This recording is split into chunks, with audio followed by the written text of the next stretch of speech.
మీకు తెలుసా శ్రీ మహావిష్ణువు 4 చేతులు వెనక ఉన్న రహస్యం? అవి కేవలం ఆయుధాలను ధరించడానికే కాదు, అవి మానవ జీవితానికి సంబంధించినవి.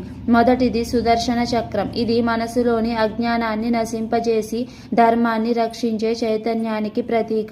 కాలచక్రం ఎప్పుడూ తిరుగుతూనే ఉంటుందని మనకు గుర్తు చేస్తుంది. రెండవది శంఖం. ఇది సృష్టికి మూలమైన ఓంకారనాదాన్ని సూచిస్తుంది. ఇది మనలోని అహంకారాన్ని తొలగించి జ్ఞానాన్ని ఇస్తుంది. మూడవది గద. ఇది శారీరక అలాగే మానసిక శక్తికి సంకేతం. క్రమశిక్షణతో మనలోని చెడును అణిచివేయాలని ఇది బోధిస్తుంది. నాలుగవది పద్మం. బురదలో పుట్టిన అంటకుండా వికసించే తామరలాగే మనం కూడా ఈ ప్రపంచంలో ప్రశాంతంగా ఉండాలని చెబుతుంది.